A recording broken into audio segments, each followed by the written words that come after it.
Hey leaders, this video is for September week 5 for our 2nd through 4th grade small group leaders, and this is the last week in September, the last week that we're talking about Joseph. The first week we learned that Joseph's brothers sold him into slavery, and then the second week he was thrown into jail for something that he didn't do. And then last week we learned about how Pharaoh heard that Joseph could interpret dreams, so he pulled him out of jail. And when Joseph interpreted Pharaoh's dream, Pharaoh put him in charge. And this week, Joseph's brothers are coming to him, not knowing who he is, because they are starving, because there is a famine in the land, and Joseph has the food in Egypt. So his brothers come to him, and Joseph could have turned them away, could have made them starve, but instead, Joseph forgives his brothers, and everything kind of comes full circle. And our bottom line is you can trust that God has a plan, because Joseph would have never known all those many years ago when his brothers sold him into slavery that this was God's plan for his life, that eventually he would rescue so many people from Egypt from starving. But God does have a plan, just like he had for Joseph. Oh no, you can't have another sucker. You can hold on to it. Save it for later. So that is okay. Is it bad that I'm giving my child a second sucker tonight just to keep her quiet so that I can make this video?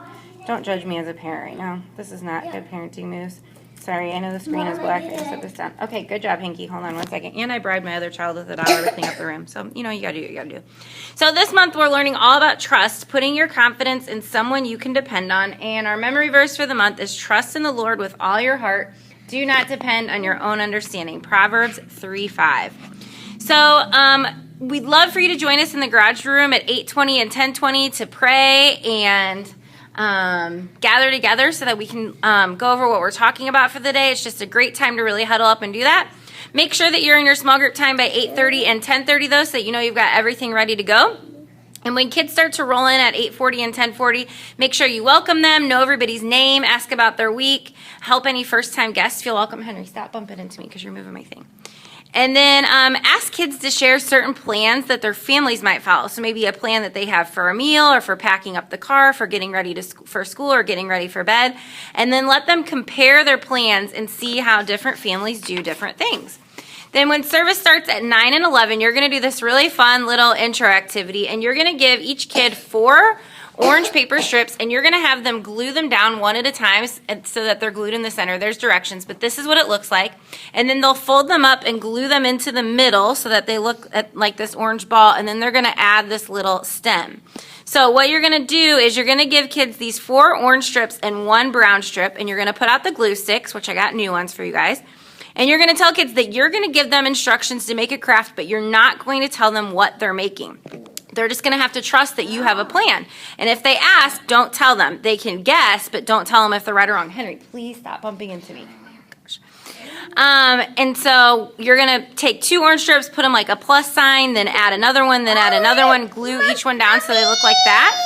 Then you'll fold them up in the middle to get, eat your sucker, to get the orange ball. So then eventually they can guess that they made a pumpkin, which mine is not very pretty. Hopefully you guys are craftier and yours are prettier.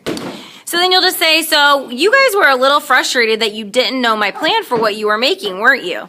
Well, I would have been too, but I'm glad that you trusted that I had a plan and that you did what I asked you to do. So now that we're done, do you guys know what it is? Yeah, it's a pumpkin. Well, we're going to go to large group where we'll hear about someone else who has a plan that we don't always know about.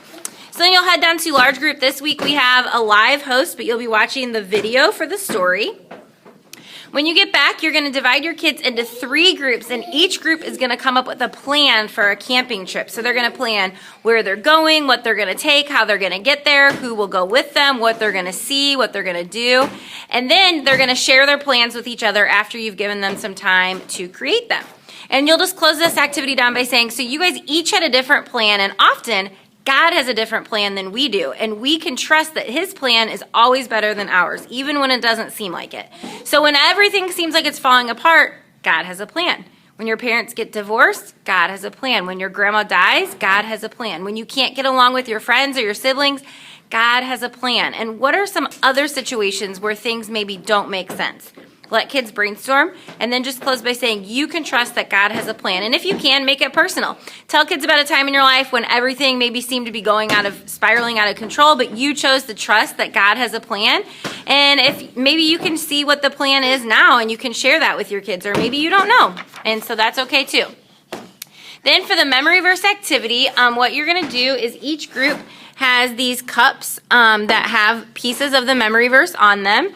And kids are going to play a bouncy verse. So it says to set out the poster board with the cups taped to it. We didn't do that because we wanted you to be able to move the cups around however you wanted.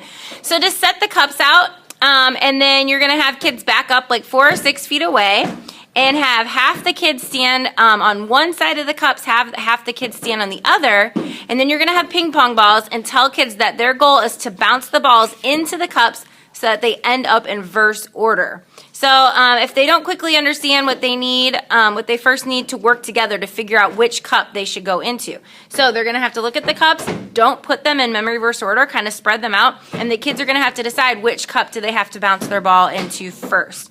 So they can leave the line to chase their ball down, but they have to stand behind one of the lines to try again. So if I'm the first kid, I know I'm shooting for the trust in cup, so I'm going to keep shooting my ping pong ball until I get it into the trust in cup. And then I go to the back of the line. The next kid is going to shoot on the cup that says the Lord. And your two sides are going to be going against each other. So they're going to see which side can get through all the cups in the right order at the same time, or at first. So then you'll close it down by saying, so guys, no matter what you're going through, you need to trust that God has a plan for you. And you can't always depend on your own understanding, because chances are that when you're in the middle of it, you definitely won't understand what's going on. But you can always trust in God, and you can trust that his plan for you is good. Lila, no. So then we have some optional discussion questions that you can go over with your small group. Like, have you ever seen a movie or read a book that ended differently than you thought it would? Can you think of an example when you weren't sure how something would end and you were surprised?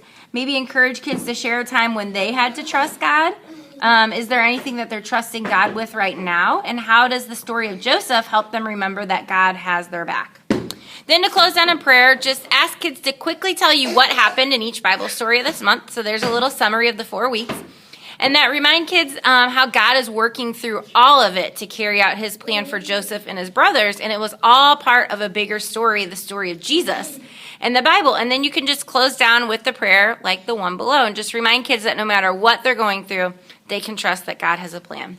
So that's it for this week, guys. Thank you so much for serving. I know a lot of you probably saw on Facebook our little Brantley, who's in 2nd grade. So cool that he had kind of a scary doctor's appointment. And he told his mom that he learned at church that he could trust in God. So 2nd grade boy leaders, I know sometimes you think those boys are not listening even one little bit, but just know that you guys have influence, and what you're teaching these kids is life-changing. So thank you so much for serving and just reminding them every week that they can trust in God and that God is for them. So thank you guys, and I'll see you guys on Sunday.